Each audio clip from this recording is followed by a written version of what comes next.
Welcome to Recovery Unleashed, the podcast where we dive deep into transformation, healing, high performance, and recovery. I'm your host, Hannah Dalby.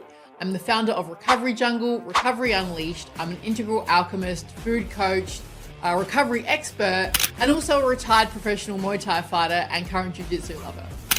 In each episode, we explore what it truly takes to break free from addiction, trauma, self-sabotage, and unlocking a life truly filled with energy, success, and peace. Through my very own story of addiction recovery and raw conversations with experts, coaches, athletes, healers, we uncover the tools and mindset shifts needed to master recovery in every area of your life. This isn't just about healing, this is about unleashing your full potential. If you're ready to reclaim your life, tune in, do the work, and let's rise together. Welcome back to Recovery Unleashed. So today we're talking about what it really means to be a high-performing athlete and a human at the same time. And I have been through this myself in all of the ways. My guests today are Robiaun Charles and Delmont Madison, and they're the co-founders of the Athlete's Compass. They work in the US with high school and college athletes who are silently struggling under the pressure to perform and helping to guide them in building mental mastery, leadership skills, and confidence for their life beyond sports. So in this conversation, we cover how high performance can turn athletes into numbers instead of people, why having someone to truly listen to you can change everything, and the identity crisis that comes when sport is over and how athletes can prepare for it. We also talk about what it takes to treat athletes as whole people, not just performers, and the advice that every young athlete should hear. And of course, I share my own story as an athlete, the wins, the burnout, and the lessons I'd wish I'd known sooner. So whether you're an athlete or a parent or someone who just wants to understand the human side of high performance, this episode will show you how to see sport, competition, and the people inside of it. Let's dive in. Introducing Robiaun and Delmont from the Athlete's Compass, who I had a massive conversation with the other day. And I absolutely love what they're doing, really taking care of young athletes, because I know firsthand what it's like to get caught into the athlete world and kind of forget who you are, and your entire identity kind of becomes around your performance. So if you guys want to introduce yourselves a little bit, each of you, one each, where you've come from, why you started this. Okay, I'm Delmont Madison. I am an ex-Division I athlete in the sport of basketball, competing at the Colorado State University located in Fort Collins, Colorado. I also spent 11 years throughout my professional career in different countries in Europe, in Hungary, Croatia, France, Switzerland, Jordan, and Austria, to name a few. And I founded the Athlete's Compass because it was something that was dear to my heart. To be honest with you, I was that young athlete that was faced with a lot of challenges that left me in a space where I found myself operating from my pain, out of pain. And basically in those moments, it propelled my career, for lack of a better word. But at the end of the day, the goal is to get our younger athletes or current athletes, allow them an opportunity to gain a broader understanding. And that understanding is playing and operating from a place of survival is not necessarily where you want to operate from. We want to encourage them to operate from a place of healing and being able to succeed from that perspective, because operating from a place of pain can produce a lot of bad habits that can negatively impact you on the court as an athlete or field, as well as in life. And we want to be able to guide them through what that looks like to operate from a place of healing. Beautiful. And yeah, so I'm Dr. Robiaun Charles, and I have spent most of my professional career as a higher education and doing higher education as an executive and philanthropy as a consultant, and doing executive coaching as well. I became involved with the Athlete's Compass because of Delmont and his invitation to me to join as a lead coach as a result of his knowledge of my experience doing curriculum development as well as executive coaching, which he thought, and I agreed, would be would translate well into this life coaching space focused on athletes. So the name of our company is called the Athletes Compass. It's a high impact life coaching experience designed specifically for high performing high school and collegiate athletes who are silently suffering with emotional, transitional, and performance related stress. And so through our 5-week virtual program, athletes will walk away with 4 items, 4 pillars is what we call them. And one of them is developing leadership skills. We're definitely going to develop mental mastery, and again, leadership skills, peak performance, and readiness for life beyond sports. Yeah.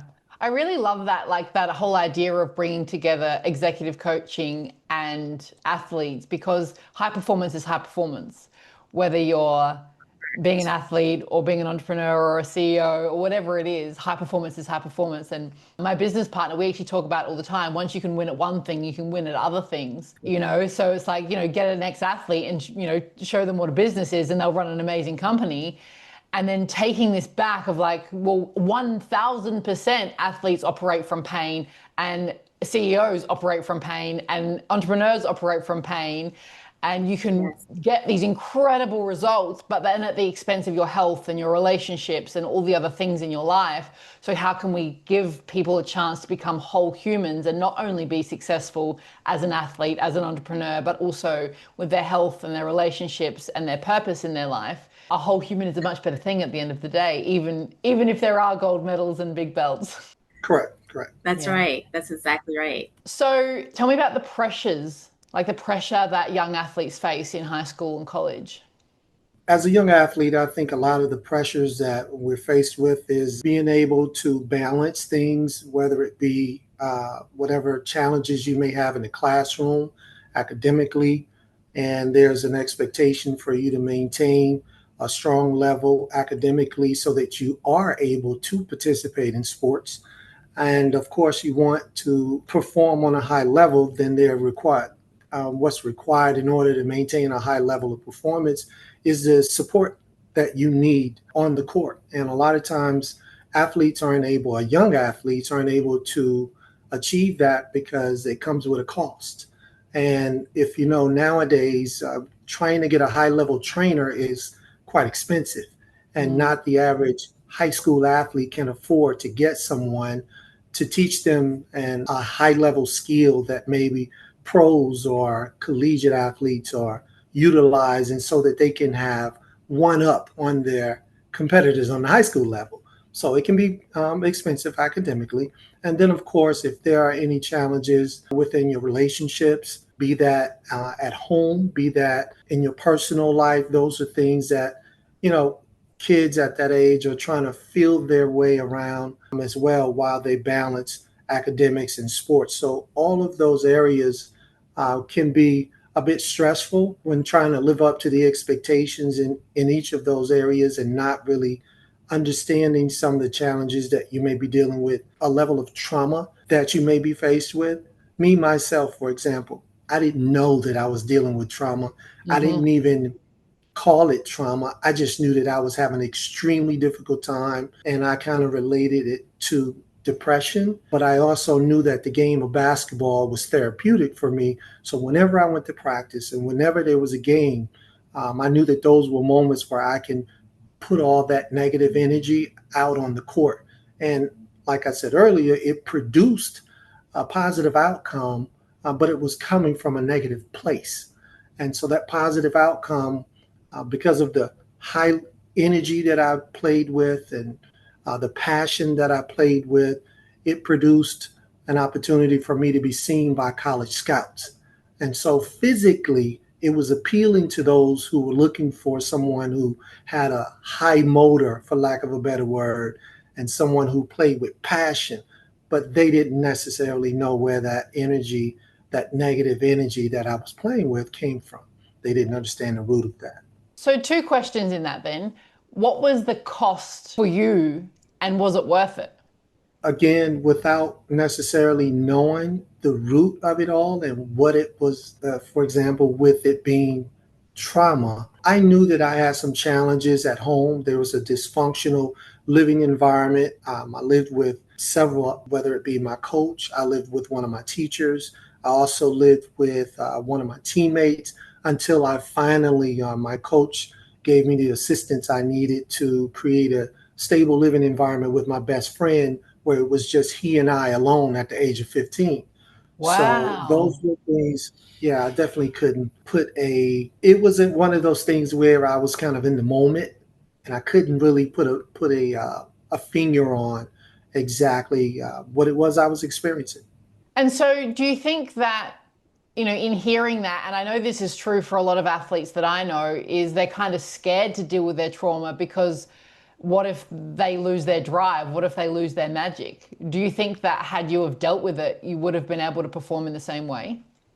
I didn't have an understanding again. So the fact that I didn't know it was trauma, I just knew it was difficulties and struggles that I hadn't experienced before.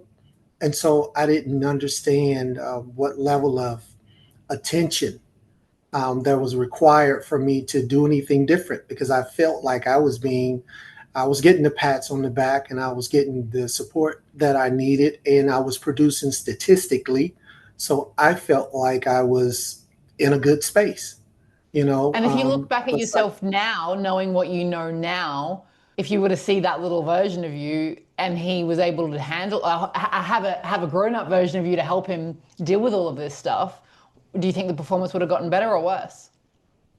absolutely, I think I would have experienced a much deeper level of joy, happiness. I do think that being able to get a grip on those things and those habits that I had developed a lot sooner, I could have salvaged a lot of relationships throughout the Mm. game. And what I mean by that is, I'm sure there were moments throughout my career where I wish there was a healthier connection between leadership and myself, for Yeah. example.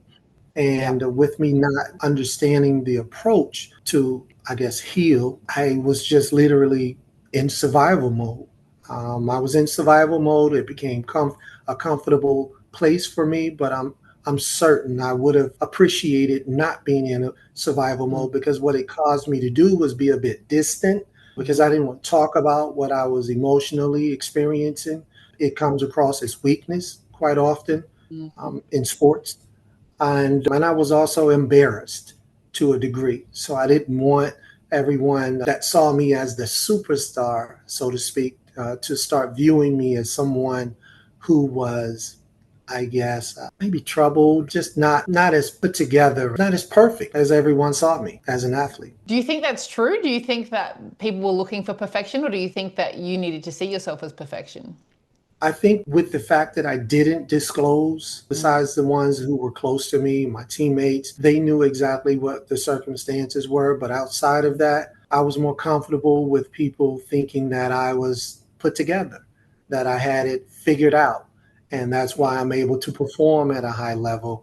And so with leaving people in the dark about that, that was for me was more a more comfortable place to operate in until I became a young adult and was able to delve a little deeper into what my true emotions and true feelings were about my experience at that age. Then at that point I started to be honest with myself and initiate conversations with those who were also in the picture, but not in the picture in terms of what I was experiencing. No, I was just going to say, and so, I think that Delmont has described and shared in terms of his own personal experience and the persona, wanting to uphold the persona as, the superstar, the rock star athlete, a very strong athlete, is something that is generally characteristic of athletes, because Yeah. there is that expectation of you to perform, and it's performance at all cost, right? And so Yes. it is with little, if any, consideration of the athlete as, as a whole total person. And so that's why, I think the conversations that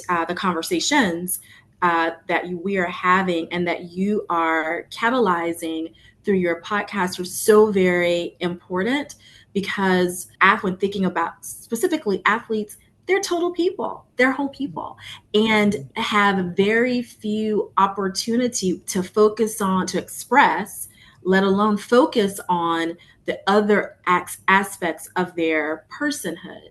So when thinking about, the Delmont at the top of, as a part of his introduction, talks about the athlete's compass, the four tenets, areas of focus. One of them he mentioned was mental mastery and developing mental mastery. And this relates to your initial question about pressures. What pressures do you think high school athletes, deal with? Well, the pressure of living up to performance expectations are very real. When they're not dealt with, they can become normalized. That's just the nature of habits, right? And so we were actually speaking to, he's not high school, but it was a college athlete we were speaking with. And he talked about his, some of the pressure that he feels when he messes up. So he messes up in his game, he misses a shot, and he has a hard time bouncing back, getting back into the rhythm of the game. And as we continued to talk with him, he began to, and we could see it happening in real time, he began to unpack for himself how he had been managing that pressure. And he then said for himself, well, I really never thought about this. I just perform.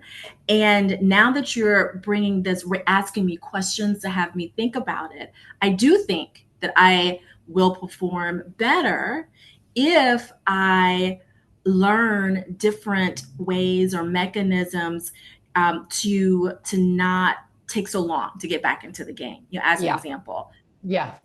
I mean, I wholeheartedly agree with all of that. As I was a 10-year athlete, and the pressure, I mean, I was weight making athlete, so the pressure around making weight and body image was so real that I couldn't let anyone see me if I was overweight between fights or anything like that. And I remember I was undefeated for so long, and when I lost my first fight, I couldn't function for months. Like I can't face the gym. I can't talk to anyone. I'm now not worthy as a human being because I've screwed up. And the only way that I have worth is if I'm on weight and I'm winning everything. And had there been some kind of tools or even acknowledgement as a human being that I'm worth something without all of this, that I'm actually worth something as a human being, no matter what the results are, how I could have been able to brush it off and go, she was better on the day. Let's go. Of course it hurts to lose, but not so much that your identity is being crushed and you feel like you've got no one left around you. So I think there's lots of parts that are kind of overlooked, like, the stress of it, the burnout that happens because it's like push. Of course, all the mental health things, body image things, and that identity pressure. I mean, I think burnout's really interesting because when we start to look at recovery inside of being an athlete and resting, even though you're really high performance, you can actually get better results when you take some time away. And what is your experience with that? I agree. I fully agree. But I didn't learn that approach and appreciate that approach until I became older. And I started realizing that towards the end of my college career and started truly implementing that mindset physically throughout my European career. And so when I was out in the world, throughout Europe in different countries, and there was no support system in terms of family members, friends, or anyone close to me that could continue to advise me on and off the court, I had to truly figure it out myself. And so I had a lot of time to go within myself and hearing my thoughts on the bus rides when I listened to my music or just as I sat in my apartment without, like I said, having a support system. I had to dive deeper and figure it out. Yeah. Do you think that athletes now are still trying to overwork themselves to be the best rather than understanding that level? I Like do. inside of your coaching, do you think that it's like, okay, you need to understand that the space is required between the things that you're doing to be able to get the best results from yourself? I do, because there's not very much emphasis being placed on the mental aspect of it. And I think the game, just the game I played in, I think the game is 80% mental. But the emphasis is put on the physical as if it's 80% physical. And that's the approach. I can honestly say that it was hard. I can't remember off the top of my head where I had someone in terms of just even a conversation of interest from leadership regarding my well-being. How do you feel? How have things been at home? How's your relationship with your parents? And those questions were never asked. That wasn't a concern. And so, with that being said, you just literally get programmed to think physical. What can I do to get better? What can I do to get stronger? What can I do to get faster? And that's generally the cycle. And even Ending up in academically, overtraining. correct. And so Yeah. even you have to make a conscious effort within yourself to put a lot of focus on your academics if you personally want to excel academically. There's even more emphasis from leadership put on physical over academics as well, to be quite honest. Well, and, And and so, that's what you yeah, get. go. Oh, I'm sorry. I'm sorry. No, I No, was you just going go. to say, and so that's what it has been the case. Athletes get rewarded for that performance. You Yeah. get rewarded for pushing your body to the limits, however that looks, so that you can perform at the highest level possible. And so I think about it as an ecosystem. The entire ecosystem of athletics is, everything from, as Delmont was saying, from coaches to parents, other family members, to sometimes to media. When you're talking about, you're moving, or even in high school now, that entire ecosystem is about that performance. You think about, you look at so when you look at someone like Naomi Osaka right now, tennis professional who has amassed incredible successes over her career, when she says, I need a break. Yeah. I need a break. Or Simone Biles, who is unquestionably one of or the greatest gymnast in the world, who says, she's at the Olympics, winning golds. I need to step back. That entire ecosystem, to fans, I didn't mention fans, as well. Mm-hmm. It's like, what? What are you talking about? And so that's just a longer way to say yes in answering your question. Yeah. Well, I mean, yes, and it's also inside of the performance of the training. It's all on social media now. Look, like, yeah, she's getting in her hours, she's getting in her kilometers, she's getting in this. She's like the tracking of the apps on Strava. You can follow your athletes on Strava and how many Ks have they run, and it's like, there's an expectation that you will just do endless amounts all of the time. I heard a story once. My dad was talking to a ex-swimming coach from the Olympics, and he was saying the hardest thing about his job is to get his athletes to rest. Yeah. So it's so ingrained into the brain of, you must just keep going because that's how you get approval. Elevate. Mm-hmm. And reward it. And Yeah. and I would say, pulling, drawing a parallel to the professional world, when I talked about the executive, or you drew the parallel, but I talked about the executive coaching. We see that with executives as well. Yes. It is, I get rewarded for this performance. So yes, I'm going to be a workaholic. Yes, Yeah. I have become addicted to the dopamine that comes from the congratulations and the achievements in that space. Yeah.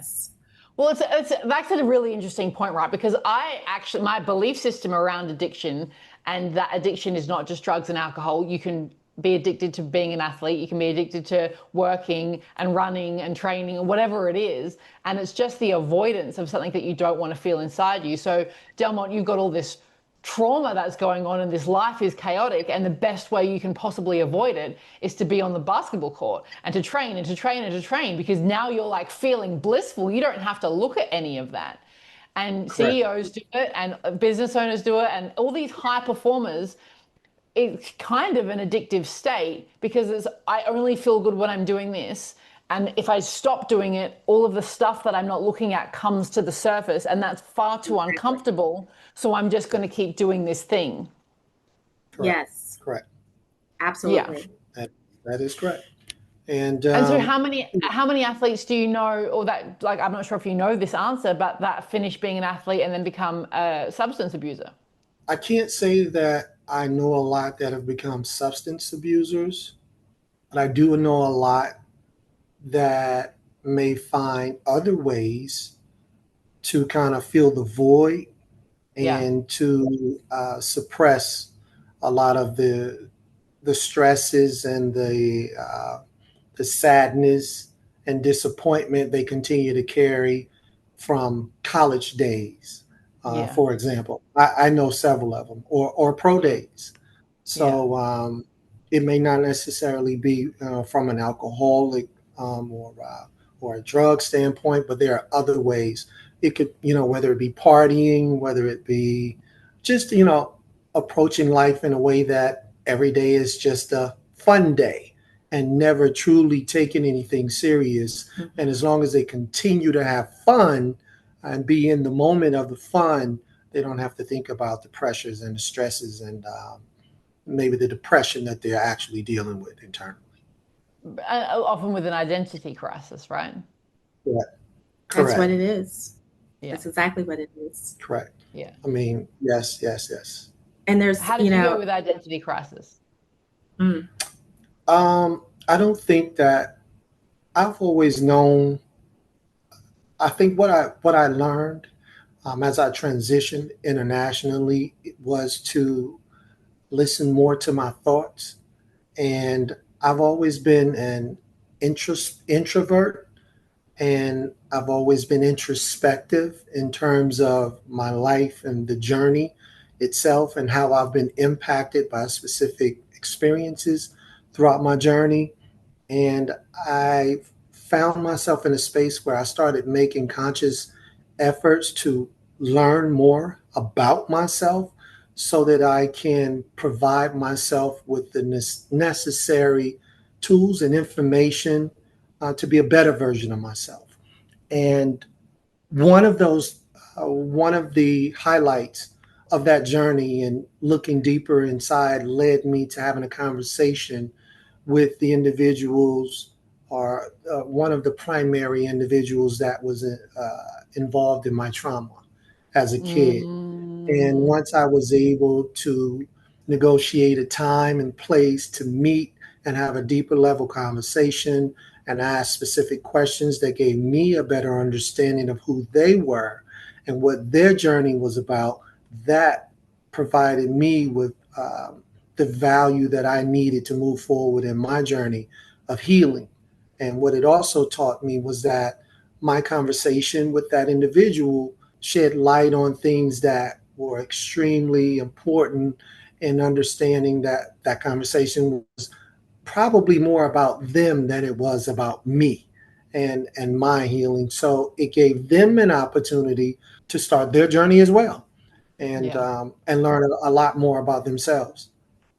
That's pretty amazing to go back and do that. And was there like a time where you had to learn that type of communication and how to have hard conversations?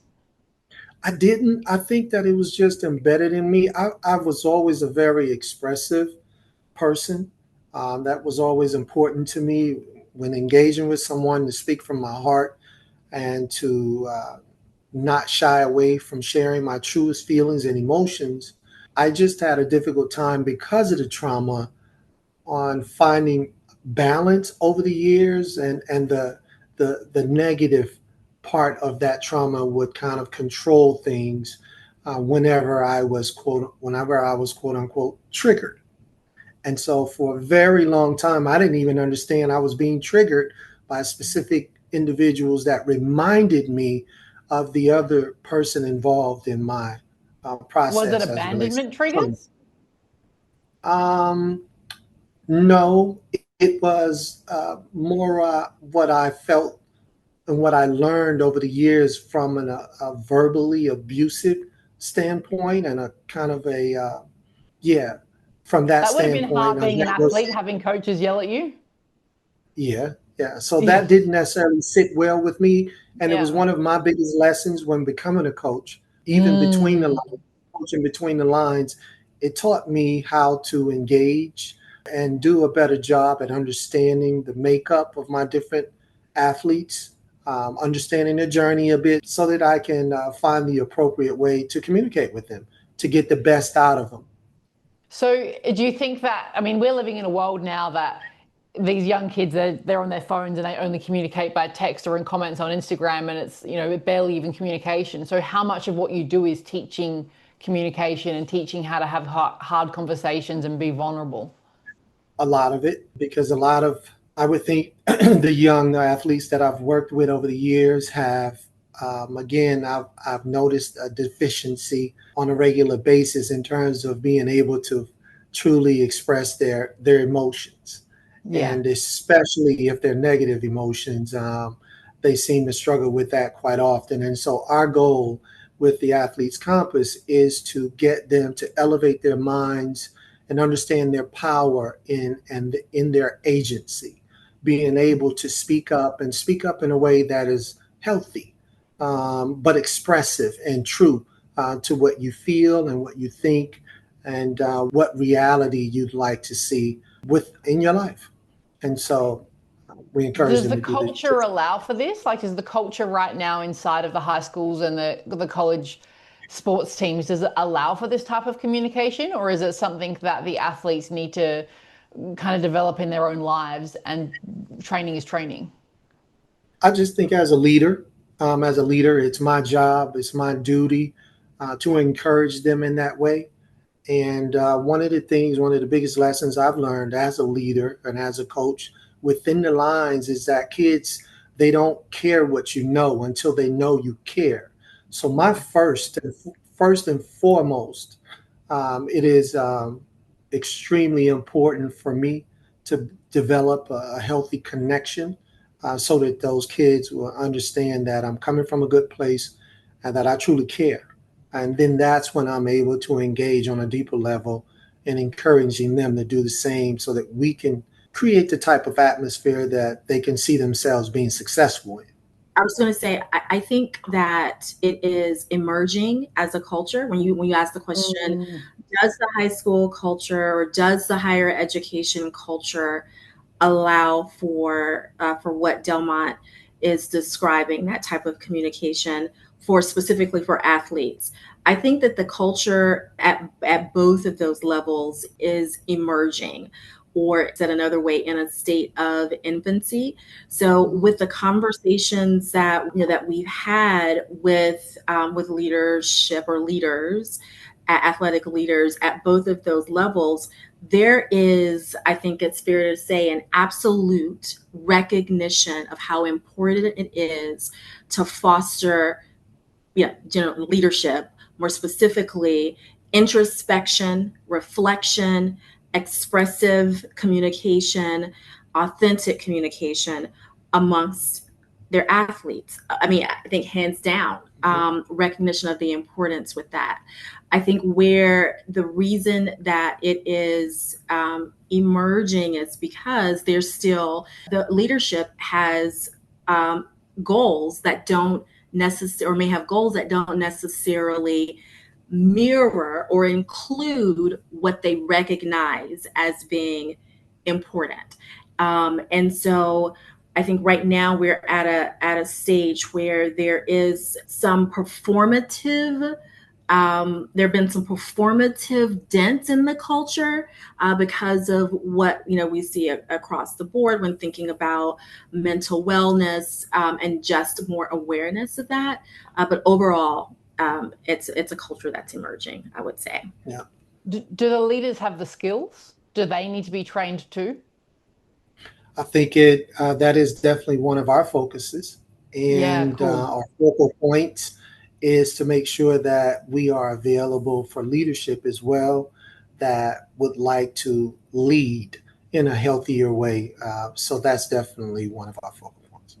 I mean, I would love, I think, in changing the world in this sort of way, I want to do it from a business perspective and the leaders of the world and the therapists and the psychologists that aren't quite getting it right and changing it from the top. The culture starts at the top, and, these executive teams that are running these teams can start speaking to each other in that way. Correct. What happens when they start speaking to the athletes in that way? Because it happens in business, right? Like we're in it for profits. If you're a publicly traded company, you have to go and make profits. And so it just Correct. becomes a Absolutely. numbers game. And Correct. Yes, there is a place, I believe, inside of this where when you get this right, the numbers get better anyway, because the absolutely. people inside of it are now more driven from their heart to do these good things rather than from something's going to go wrong if I don't.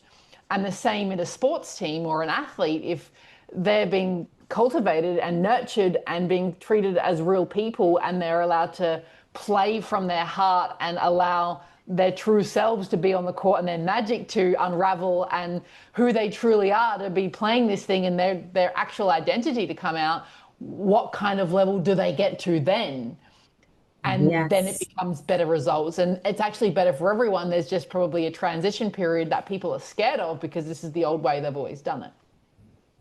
absolutely. Absolutely. But all the Yeah. research shows that, regardless of industry or sector, research shows that performance, best results, sustained best results, not Yeah. immediate, but sustained best results don't come from punitive action.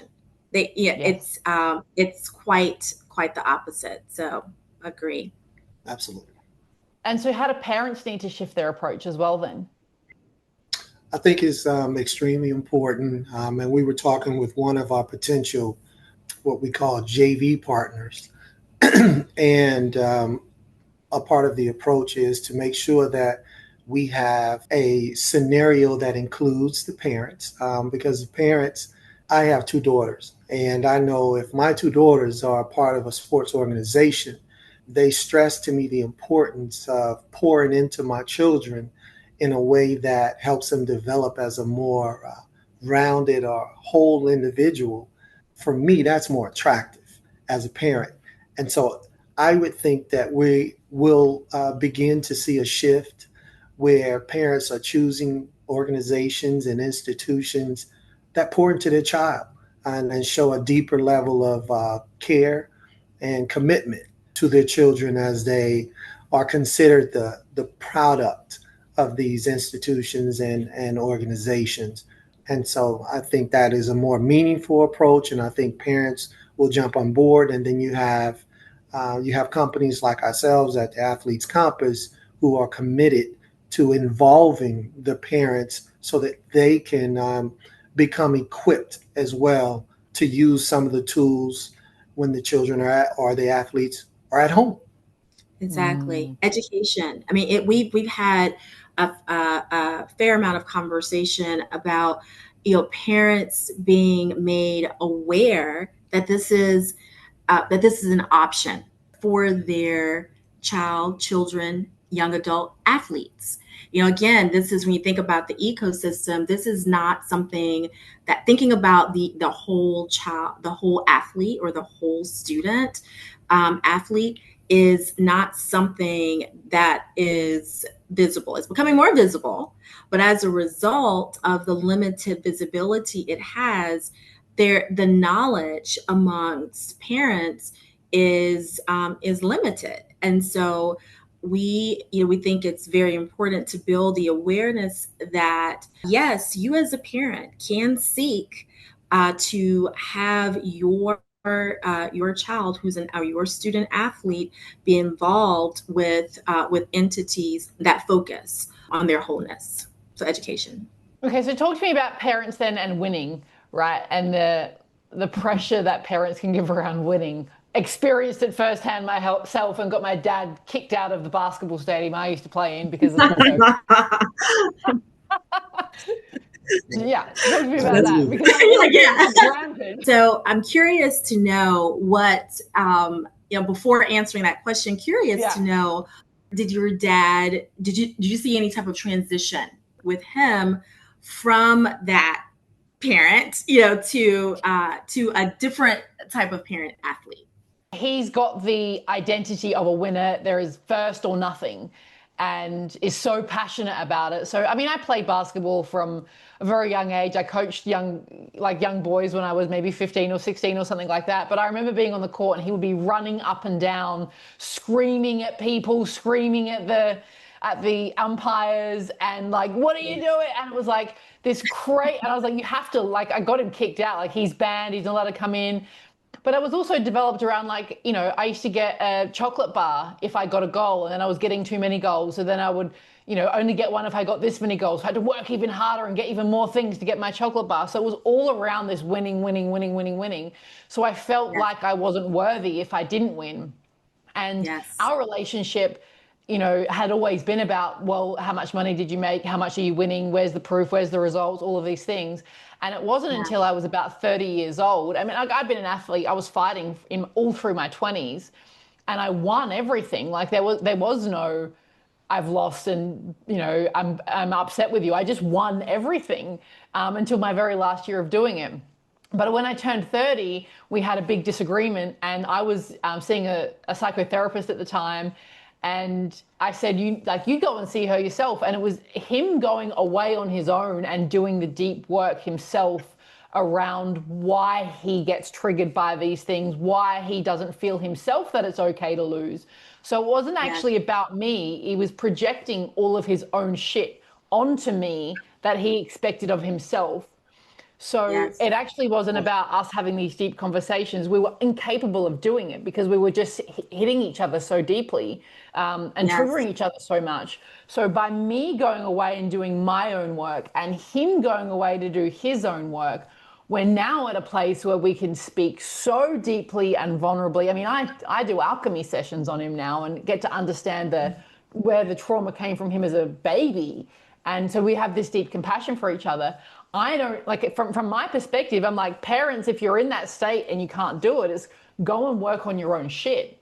Absolutely. And so thank you for sharing that. And so I think that relates to the example or what Delmont shared, in terms of just thinking about whether it's a parent or another individual, or it could be, in your family, it could be a friend, it could be a coach, that where, they are working on themselves. And so it is, I think, for thinking about young people, and, with parents who have they're still in some form or fashion under the purview of a parent.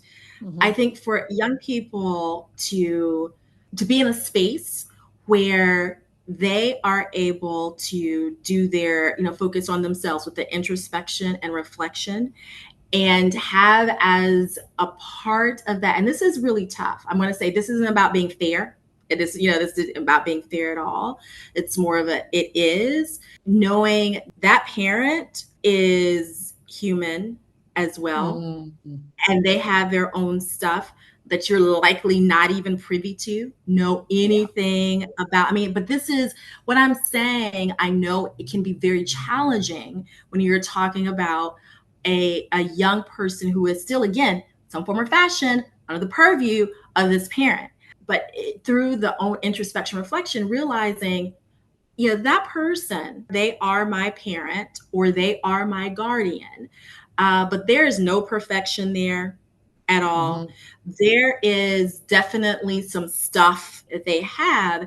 And and doing some removal or disassociate or not associating that, I don't want to term it, that characterize it, whatever it is, the behavior that they're exhibiting as an athlete's parent, not associating that with yourself and allowing that to influence your thinking of self, the worth, for example, that you talked about, or the worthiness that can be applied or people can try, parents can try to project, onto you, as an example.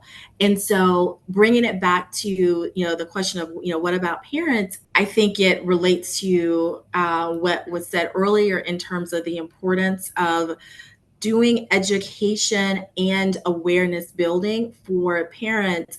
Not only, I'm extending what I said earlier, not only for the good of them to know this is available, to your student athlete or to your child, but also for them to dip their toe into their own introspection and reflection about how they show up as that parent of an athlete.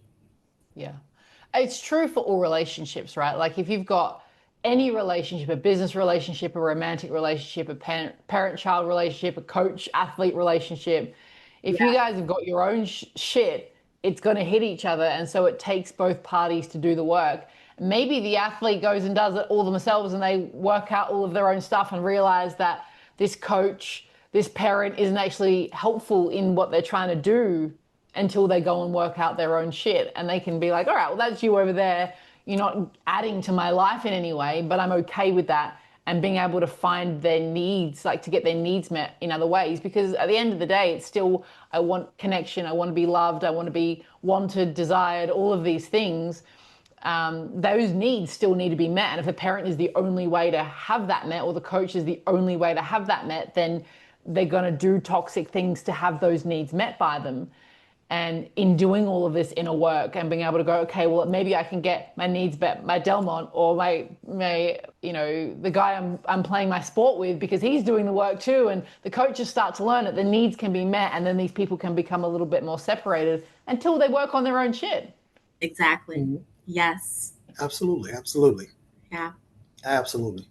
I mean, I didn't mean to cut you off. But I still literally am in touch with teammates from college who continuously struggle with the idea of the way that they were treated and spoken to, and decisions that were made by the coach that derailed their dreams, their potential, based on the level that they were playing on one particular year versus the last year of college. And once that happened, it's something that has lived with at least, I can think of a couple off the top of my head, a couple of my old teammates to this day, and they were in their 50s.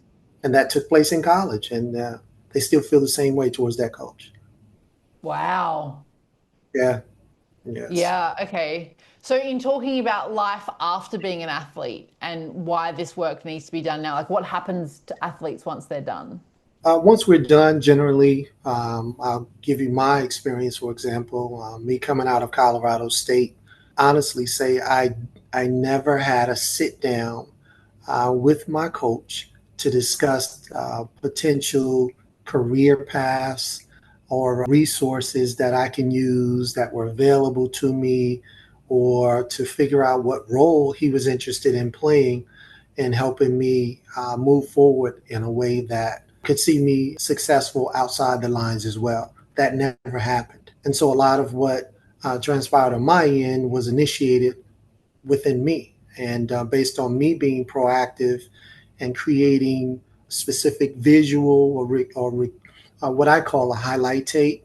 I developed those highlight tapes and melt those items off to different agents who could serve as a link between European agents and the actual teams over in Europe. So a lot of my progress in that area came from me being simply proactive in a way that I didn't have from any other direction as it pertains to leadership coming out of college. And so I was kind of just left hanging dry, but I was extremely talented. the support system just wasn't there. I think coaches need to understand that, like the impact that they have on an athlete. You are their ride or die for all of these years. Who else do you possibly turn to at the end of that? Like, I wonder how much they actually understand where they're standing in the eyes of their athletes and how important their words are. That's a great question.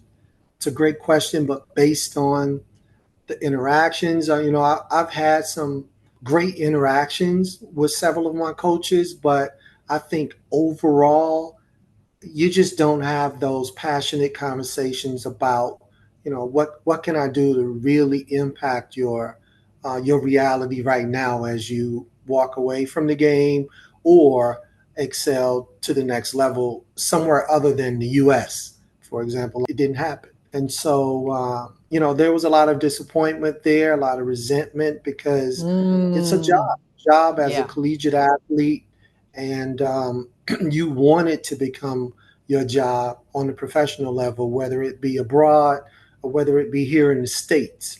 But if you aren't the most, I guess, known or the most, the highest performing, statistically speaking, athlete on the team, you're just not, you're definitely not going to get much support as it relates to what transpires after the game and college.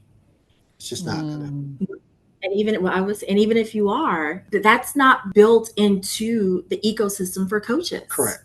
If we were to ask coaches, how many of you are being evaluated in your annual performance reviews on the conversations and or the work that you're doing with your graduating student, whether we're talking high school or college, or even at the professional level with the athlete who's retiring? I would venture to say that, and I think I'm being generous in venturing to say less than 5%.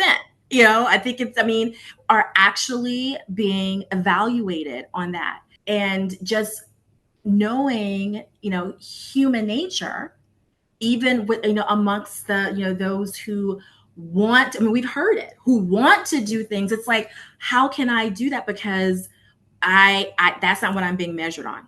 That's not what that's what I'm not being evaluated on. And so until there so the system is broken. Yes, until there is systemic change within the ecosystem of athletics as it relates to the whole, going back to the wholeness of the athlete.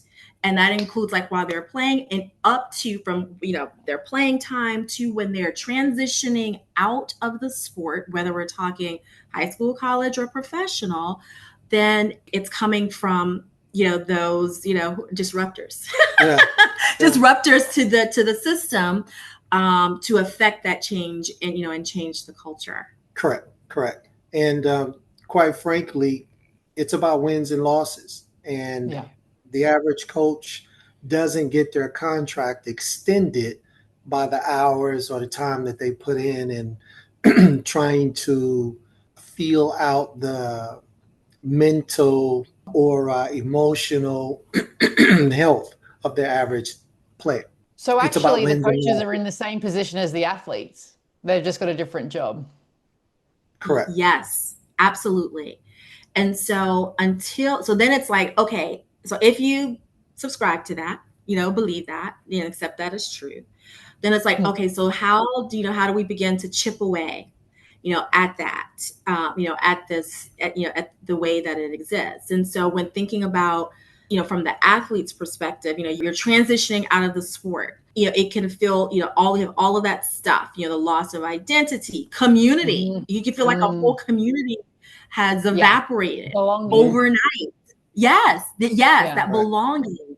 And which goes back to the things that you mentioned in terms of just as human beings, it's important to us, whether or not we realize it or not. Purpose, your purpose. You've been driven by the sport and poof, it's gone. And so naturally that can trigger anxiety, depression, self-doubt, even paralysis about what is it that I do next. And so without, some type of structure in that, when this is happening, you see athletes, drifting and struggling to really even think about what that next chapter looks like. How do I even think about that? But the thing about it is, and this is where I'm going to draw a parallel again, and this is, where the curriculum comes in, but just generally draw a parallel, to business. Athletes with zero doubt are some of the most uniquely equipped individuals in any room. They know discipline. Yeah. They know teamwork. Like, how do teamwork, know how to push through adversity. You want to be hiring those people. That's the point. Exactly. They can adapt on the fly, and so it's having athletes recognize that what they have acquired as an athlete is absolutely translatable to whatever it is that they want to do in terms of their passion, identifying those passions, those values, those goals, but they have what's necessary to broaden that identity. I love that so much because it's so true. And if they could, because it's like, and now I'm lost, I have no purpose, who am I, all these things. It's like to really show someone, like, you have no idea who you've become. You could be running a business, a CEO, an entrepreneur, be one of the highest paid people on the planet because you have all of these things. If I could hire a whole team of ex-athletes, like, my life would be amazing because they just know how to win. Yes. Yes. Yeah, absolutely. But it's the lack of confidence. If there is anything that comes from this entire podcast, it's that every single one of them hears that point. Absolutely. Yes. And the only thing that's standing in the way is the lack of confidence. See, it's a new space, it's a new lane now where they have to learn to elevate their confidence. And that can be challenging even for a high performing athlete. Yeah. See, that was the other space, was the athletic space, was something familiar, right? Yeah. We've been doing that since we were 5. Now they have to start at the bottom again. Since we were 5, and we've been affirmed numerous times. I mean, thousands of times we've been told how great we are. Yeah. And so after a while, you're like, okay, there's no doubt. There's no doubt in my mind. I've played on every side of the country, and everywhere I've performed well, they've validated me. But in this space, I haven't been validated. There are no fans around. There are no fans. And so what ends up happening in a lot of cases is you kind of continue to, as an ex-professional, live off of my name and just try to ride that out, and what few fans I may have as I roam through the city, and just try and continue to, I guess, just live off of that until I figure it out. But it is a very scary place to be in. And until you find someone that you trust, and trust in a way that they truly care for you as a person and not the athlete or the name, then you'll begin to listen and open your mind and heart to the information that individual may share with you to help change the trajectory of your life. And connect those dots. Correct. Yeah. So how can, like, if athletes are listening to this going like, shit, like, I'm there, what's something that they can do to navigate their life after being an athlete is over? I think it starts before you become an ex-athlete. And one of the things that I've learned is the power of nurturing those relationships with your teammates along the way, because those can become lifelong friends, lifelong brothers, or brotherhood or sisterhood that can pay dividends, because you've already learned how to operate as a unit, how to, work towards, the same goals. And as a business person, as we mentioned earlier, that can translate into the real world, because you both may have different interests, or 3 or 4 of you. You can, as a group, create something go together. into something business-wise. Correct. And now athletes are receiving pay, And so now you can go into different business ventures that collectively, which could be a safer approach, but it's an approach that you are moving forward with someone you've already built a solid relationship with over the years. Yeah. You've operated at the highest level together. So what better teammates to choose than Yeah. your real teammates in Yeah. business? And Yeah. so I encourage that, and it just it's something I think can move you through life at a more successful rate. I'd Yeah, like to, here you go. and I was just going to say, and so I, for athletes to, or I would say, invest in yourself, invest in you. You as an athlete, you knowingly or unknowingly invested so much into others, making others happy, and please, through your performance. Invest in yourself by learning about what your passions are beyond that sport, Mm. what it is that you value, what's what are your, really taking time, again, an investment in yourself, taking that time to think about what your personal goals are, um, and then second to that, talking to others, sharing with others, what it is that, what your personal goals are, what your aspirations are, what your passions are. There is a network that, from teammates to others who don't know unless you tell them. You Yeah. let them know. I love that you went there first, because the thing I was going to say is, yes, the relationships with the teammates, but also the relationships with people in your world. It's something that I got really wrong when I was an athlete, because I was like, I have to run, I have to train, I have to eat perfectly, and you're in my way. So I like kept everyone at a really big distance from me. And when I gave it up, I was like, oh, where is everyone? And the only people that were around were the people that were enjoying my success as an athlete. And once that was gone, it was like, oh, like I have let all of those relationships die away. And now I had to do so much work to build new ones. And, if I had put some time and effort into nurturing those relationships while I was in it, I probably would have been happier. I would have been better off when I got out of it. All of these things would have been very, very different. So I think, yes, like you can tunnel vision, and yes, you've got a job to do, and yes, you're trying to make it.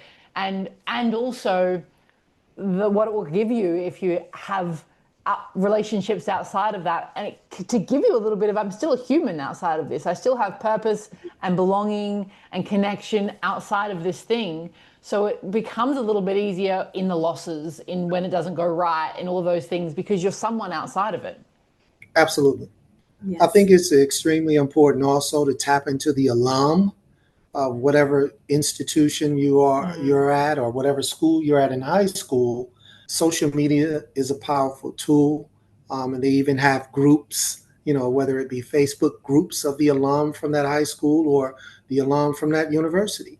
Tap into Mm. those men and women and ask questions. Don't be afraid to ask questions about what their experience was like, what areas they got involved in, and Mentors. if they have any information about the areas that you're interested in, Yeah. and just soak up as much information as possible from those who've been there. But just simply understanding the power of nurturing those relationships as well, and building your network from that standpoint. Yeah, I love that. So, what steps can athletes, parents, and coaches take right now to support mental health and holistic success in athletes? You want to grab this one? Oh, I can. Well, I think obviously, as we continue to evolve at the athlete's compass and forging those relationships with parents and with coaches alike, our goal is to elevate their minds as well in this space, and seeing the value of developing a whole athlete and how attractive that is to those who are the decision makers in where these athletes, in the directions that these athletes go in. And just as at one point, well, for a very long time, athletes didn't get paid, there was no NIL deals, but because of the ones who pushed forward and that disrupted the status quo, that our goal is to continue to push forward in this space as well, so that the head of those institutions and those schools or organizations that the athletes belong to will see the value and make this a piece of the pie as well. This is a part of the measuring stick and how much emphasis you put on developing the whole athletes. Hopefully that will be where we are sooner than later comes to organizations like ourselves and even yourself as well. So the homework for all who, like, if you have the coach, you said coaches, parents, and athletes. Did I miss anybody? Mm-hmm. So, okay. So homework, coaches, and for parents, make over the next week on a daily basis for coaches, ask at least one of your players, tell me what's going on with you outside of your sport. At least one player for the next 5 days. For a parent to do it with their student or their child, that child athlete. Ask them something about their aspirations or dreams not related to the sport that they're in. And for the athlete and for the parent to do that once in the week. And for the athlete, once over the next 5 days, dedicate at least 15 minutes, is that self-investment, 15 minutes into writing down what it is that they're passionate about and what they value, not related to the sport. Yeah, I love that. Yeah. We love homework. We love homework. Love that you asked that. What I love about it is it's just like a little bit of a practical step, because I'm seeing here is like, can you open your eyes a little bit and see these athletes as people, as humans that have had trauma, that have had a childhood, that have other dreams, that have relationships, that want to get married, that have whatever they want in their lives. Like, they're a whole human. Like, can you open your eyes to that a little bit? And I love, as a perfect little start inside of that. And for even the athlete to be like, oh, hang on, like, I'm not just this. Like, what else? What else? There's a whole lifetime. Exactly. Yeah. A whole lifetime. Yeah. Exciting. Okay, cool. So Athletes Compass, I'm going to put the website in the show notes. What else would you like people to do, see, watch? Well, we definitely love them to go to our website at theathletescompass.co and click book a call and take advantage of our free breakthrough session. So that would definitely be a great start. Yeah, and that's it. And that is primarily what we'd like to, the level we'd like to engage with any of your listeners. We'd like to engage with them on that, from that perspective, and be able to get on a call, and we'll spend 45 to 60 minutes delving a little deeper, their concerns and what their goals are, so that we can help them accomplish that. And are you just working with athletes that are currently in high school and college right now, or do you also work with adult professional athletes, ex-athletes? Where's your scope? We definitely work with high school and collegiate athletes, but we are in talks with some of the European part of the European network that I have, in terms of working with some of the athletes over there as well, who are considered professionals.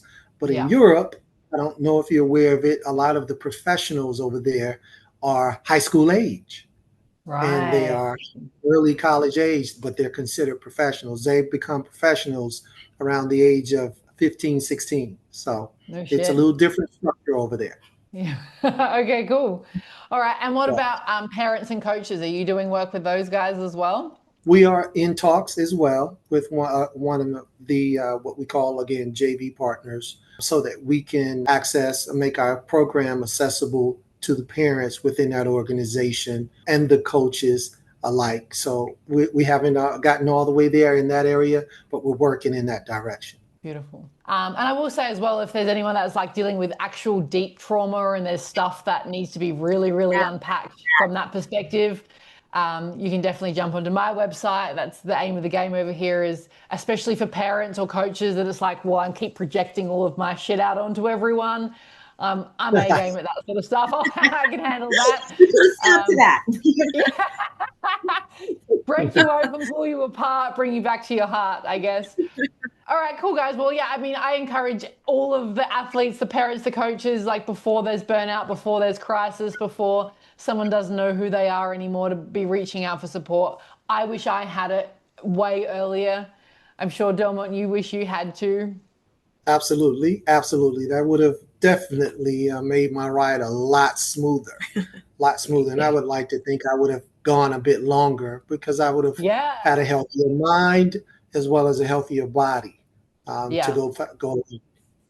And that's a really good point. Like, it's not just about how good we can do today, it's how long we can be amazing for, rather than burning out and frying so early. If we want this big, long career, then it's time to do some deep work. It's time to look at all the things.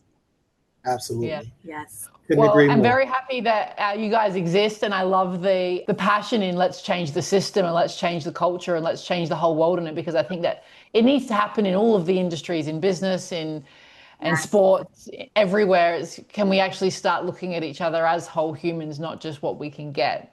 Absolutely. Absolutely. Thank you so much for having us. You're very we've welcome. Had a great time. Yeah, this is a great conversation. Yes, great conversation. Yes. Thank you for Love allowing talking about us. it. Thank you for allowing us to platform to amplify our message. You're very, very welcome. Thank you so much, guys. Okay. Thank you, Hannah.